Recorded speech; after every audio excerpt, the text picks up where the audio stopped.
নমস্কার, বাসন্তী kitchen and village cook থেকে সবাইকে স্বাগত জানাই।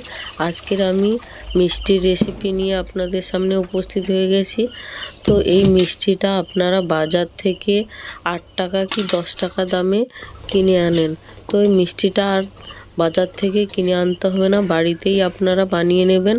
তো আবার 10 টাকা দামের যে গুঁড়ো দুধের প্যাকেট হয় সেই দুধ দিয়ে। তো চলুন আমি কিভাবে বানাচ্ছি আপনারা দেখতে থাকুন, তাহলে অবশ্যই বুঝতে পারবেন। আর এটা হচ্ছে মিষ্টির নামটা তালশাঁস। তো তালশাঁস মিষ্টি তো আপনারা অবশ্যই দেখেছেন। তো এবার চলুন কথা না বাড়িয়ে রেসিপিটা শুরু করা যাক। তো প্রথমেই আমি গ্যাসটা জ্বালিয়ে একটা কড়া বসিয়ে দিচ্ছি। তো কড়ার মধ্যে আমি সামান্য পরিমাণে জল দিয়ে দিচ্ছি, যাতে তলাতে দুধটা না লেগে যায় তার জন্য। এরপর আমি এখানে নিয়ে নিচ্ছি 500 গ্রামের মতো লিকুইড দুধ।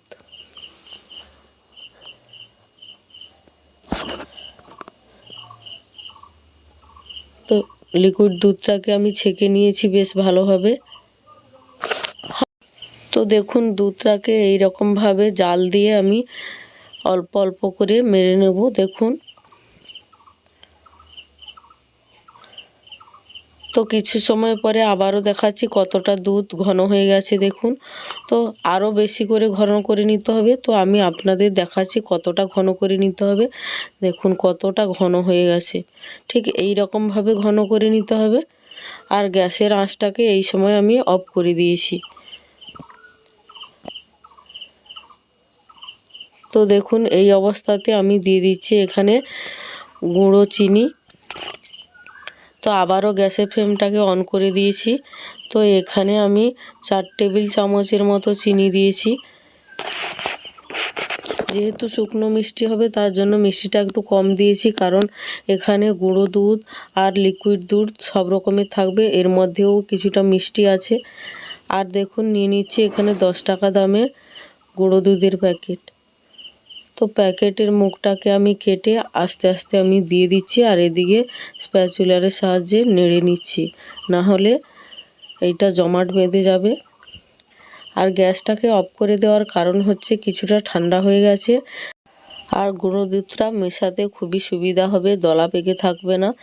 দেখবেন নাড়তে নাড়তে একদম দুধের সঙ্গে মিশে যাবে, কোনো অসুবিধাই হবে না। তারপর আপনারা গ্যাসটাকে আবারও জ্বালিয়ে দেবেন। তো এই রকমভাবে আমি গুঁড়ো দুধটাকে মিশিয়ে নেব, তারপর আপনাদের সামনে আবারও ফিরে আসছি। তো দেখুন গুঁড়ো দুধটা মিশে গেছে। এরপর আমি গুঁড়ো করে রাখা এলাচ দিয়ে দিচ্ছি। আপনারা চাইলে গোটা এলাচটাকেও ফাটিয়ে দিয়ে দিতে পারেন। এরপর আমি ভালোভাবে নেড়ে এলাচের গুঁড়োটাকে মিশিয়ে নিচ্ছি দুধের মধ্যে। তো দেখুন বেশ সুন্দরভাবেই মেশানো হয়ে গেছে। তো আঁচটাকে এইরকমভাবে একদম আলতো রাখতে হবে, না হলে তলাতে বসে যাবে। তো দেখুন কতটা ঘন হয়েছে। এখানে আমার সিলভারের কড়া নেওয়াতে তলাতে একটু বসে যাচ্ছে। আপনারা চাইলে লোহার কড়া বা ননস্টিকের কড়া বসিয়ে নেবেন, তাহলে তলাতে লেগে যাওয়ার কোনো সম্ভাবনা থাকবে না। তো আমি আঁচটাকে একদম কমিয়ে আস্তে আস্তেভাবে করে নিচ্ছি। তো এই অবস্থাতে আমি দিয়ে দিচ্ছি 1 টেবিল চামচের মতো ঘি। তো ঘিটা দিলে খুব সুন্দর ফ্লেভার আসবে, আর কড়া থেকে তাড়াতাড়িও উঠে যাবে, তার জন্য ঘিটা দেওয়া। তো ঘিটা দিয়ে আবারও আমি নেড়ে নিচ্ছি। তো এখানে সিলভারের কড়ার জন্য স্প্যাচুলারটা ঠিক সুবিধা হচ্ছে না, তার জন্য আমি স্প্যাচুলারটা বাদ দিয়ে দেখুন স্টিলের খুন্তি নিয়ে নিয়েছি। আর স্টিলের খুন্তির সাহায্যে সিলভারের কড়ার মধ্যে বেশ সুন্দরভাবেই হয়ে যাচ্ছে। তো এই রকমভাবে নেড়ে আমি শক্ত একটা ডো টাইপের বানিয়ে নেব। তো দেখুন কিছু সময় নাড়ার পর ঠিক এই রকম অবস্থাতে এসছে, কিন্তু আরও শক্ত করে নিতে হবে। তো আপনারা দেখতে থাকুন কতটা শক্ত হবে। দেখুন আরও কিছুটা সময় পরে ঠিক এই রকম শক্ত হয়েছে। এখানে আমি ইয়েলো কালারের ফুড কালার ব্যবহার করছি একটু কালারিং করার জন্য। আপনারা চাইলে এখানে কালার করতে পারেন, না হলে আবার সাদাও রাখতে পারেন। তো কালার দিয়ে আমি ঠিক এই রকমভাবে নেড়ে নিচ্ছি। তো দেখুন পুরো কালারটাই মেশানো হয়ে গেছে। তো আবারও আমি নেড়ে নিচ্ছি। এরপর কড়া থেকে কিছুটা ছেড়ে ছেড়ে আসছে দেখুন, কিন্তু এখনও পারফেক্ট হয়নি মিষ্টি বানানোর জন্য।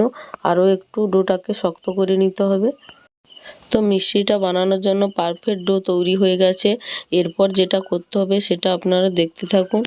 ঠিক এই রকম একটা পলি পেপার নিয়ে নিয়েছি, আর এই পেপারের মুখটাকে আমি বেশ এই রকমভাবে গুঁড়িয়ে নিচ্ছি, তাহলে এই ডোটাকে ভেতরে রাখতে সুবিধা হবে তার জন্য। এরপর আমি খুন্তির সাহায্যে ডোটাকে নিয়ে এরকমভাবে প্যাকেটের মধ্যে ভরে নিচ্ছি।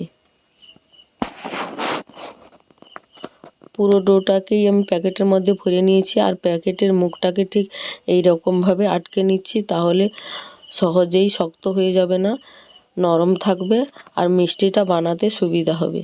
তো এরপর আমি প্যাকেটের মুখটাকে ঠিক এই রকমভাবে খুলে নিচ্ছি, আর ছাঁচ দিয়েই তাল ছাঁচের মিষ্টিটা বানিয়ে নেব। তো দেখুন আমি হাত দিয়ে চেপে চেপে এইরকম করে একটু ঠান্ডা করে নিচ্ছি। ঠান্ডা অনেকটাই হয়ে গেছে যে হাত দিয়ে বানানো যাচ্ছে। তো এরপর দেখুন এই রকম ছাঁচ আমি সংগ্রহ করেছি, এই ছাঁচ দিয়েই আমি মিষ্টিটাকে বানিয়ে নেব। তার আগে আমি এই ছাঁচের মধ্যে একটু ঘি লাগিয়ে নিচ্ছি। আপনারা চাইলে এখানে সাদা তেলটাও ব্যবহার করতে পারেন। তো বেশ ভালোভাবেই লাগিয়ে নিচ্ছি। তো লাগানো হয়ে গেছে। তো এরপর আমি ঠিক এখান থেকে অল্প অল্প লেচি কেটে নেব। তো তার আগে আমি হাত দিয়ে ঠিক এই রকমভাবে মাখিয়ে নেব আবারও একবার। তো একটু ভালোভাবে মাখিয়ে নেব, তাহলে স্মুথ ব্যাপারটা ভালোই আসবে। তো এরপর আমি একটু লম্বা লম্বা করে শেপ দিয়ে মাখিয়ে নেব। তো দেখুন কত সুন্দর স্মুথ একটা ব্যাপার এসছে। তো আরও কিছু সময় ঠিক এই রকমভাবে আমি মাখিয়ে নেব।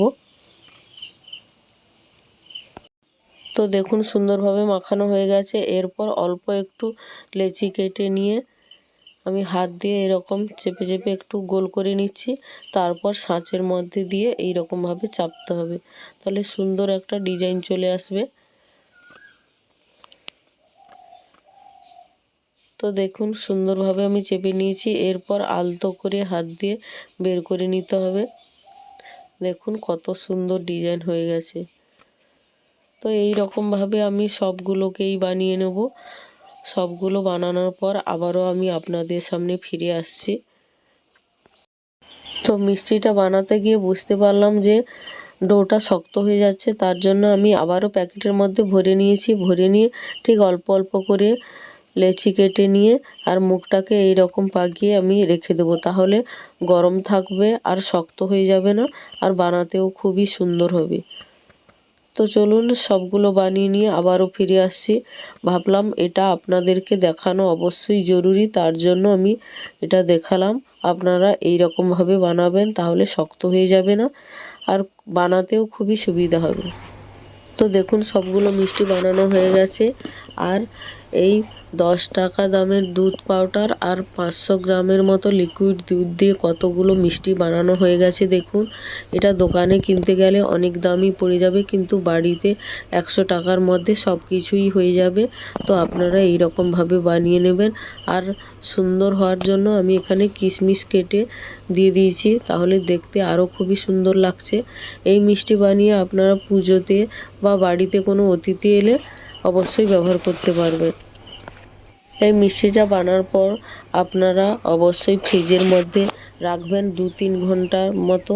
আর ফ্রিজ না থাকলে এমনিই রেখে দেবেন, সুন্দর শক্ত হয়ে যাবে। যদি আমার এই রেসিপিটা ভালো লেগে থাকে, লাইক কমেন্ট শেয়ার করবেন এবং সাবস্ক্রাইব করে আমার পাশে থাকবেন। ভালো থাকবেন, সুস্থ থাকবেন। দেখা হচ্ছে আবারও কোনো এক রেসিপি নিয়ে। নমস্কার।